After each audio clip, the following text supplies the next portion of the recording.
Insya Allah kalau anggaran kita tersedia tahun depan lagi akan kita buat seragam baru. Silakan ditentukan bentuk seragamnya, apakah dengan wasra yang kita punya.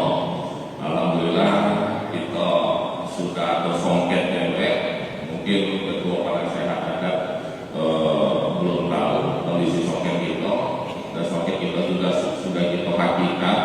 Kita ada dua jenis songket. Yang pertama songket penentu raja, yang kedua songket tunjuk langit politik kemudi. Itu sudah dihakikat dan alhamdulillah sudah mulai diproduksi, dan itu bahkan banyak diambil oleh orang lain.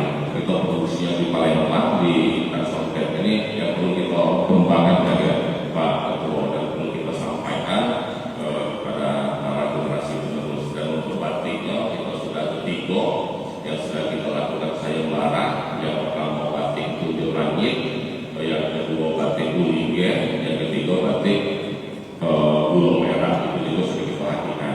Silakan nanti untuk mengenal dengan masyarakat Kota Lubuk Linggau maupun masyarakat luar untuk memakai seragam batik.